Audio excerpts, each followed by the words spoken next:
don't mess with America.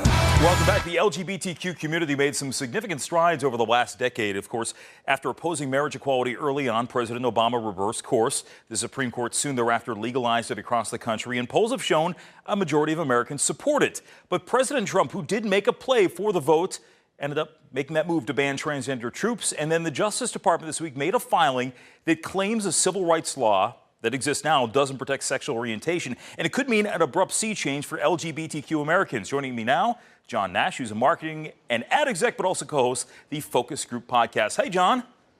Jim, thanks for having me. Pleasure to be here. Hey, I'm glad you're here tonight. So let's talk about this. We've been talking about the tweets because it seems that everything comes from a tweet these days. But give me your perspective. When you saw when everything started yesterday with the tweets from the president, what was your takeaway on that? The tweets were actually a major surprise for me. I think there had been some thought process in the trans community, especially amongst trans service members, that the Trump administration might make a move in that direction to possibly ban them. The House had been putting forth legislation to simply not pay for their health care, which eventually led to this.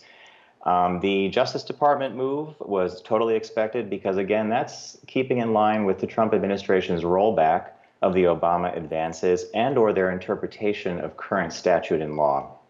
And before we move on, just very quickly, for people who weren't aware of this filing, because it seemed to get lost in the wayside of everything yesterday, this was a rule the Justice Department said they would not defend that was put into place by the Obama administration? Correct, and it relates to Title VII of the Civil Rights Act of 1964.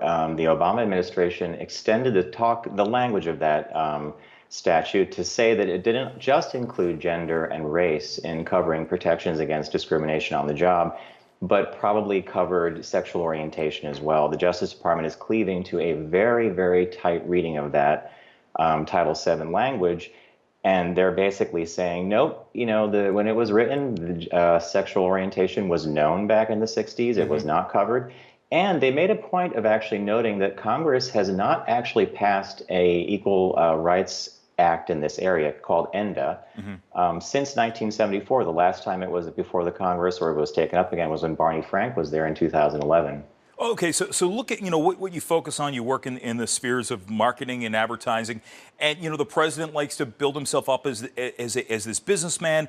And you would think that maybe somehow there would be this focus on thinking, okay, there's a tremendous untapped market for gay Americans when it comes to really anything. I mean, you see companies doing tremendous outreach these days.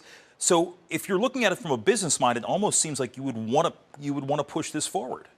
Well, Jim, that's a superb point you make, and specifically since Trump ran on Make America Great Again, and he's a New Yorker. And if there's any city in the world where you do business, it's New York, and you don't really care who you're doing business with as long as it's good business. So basically saying to all the service members who raise their hand to defend our country and stand by the Constitution seems like a terrible waste of intellect and opportunity. And the Discrimination Act, that's a head scratcher, but again, that goes back to him rolling back the Obama advancements. So neither would be good for business. Thankfully, we have corporations that step in and give protections to their employees. But this is still going to be a problem, and I think the community needs to strongly look at getting legislation onto the House and Senate through allies of ours, hopefully, and get some kind of employment discrimination package once again started, because I think it does have to be a legislative victory as opposed to simply a executive order or a court decision. Only about 30 seconds left. Very quickly, when you look at some of these decisions made, how much of it comes from Donald Trump the person, and how much do you think comes from the people who surround him in his administration? Because again, he was always a pretty liberal guy.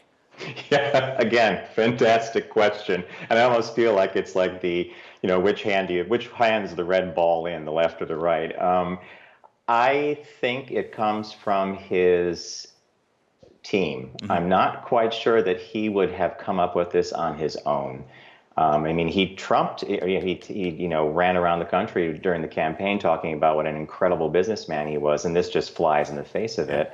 So it does, some reporting says it comes from the Mike Pence side of the team, the whole religious thing. So possibly that's it. All right, where can people find you? Focusgroupradio.com. All right, I was checking it out today. Check him out. John, thank you very much for joining us tonight. Thank you, Jim. And we're back after this on The Final Five.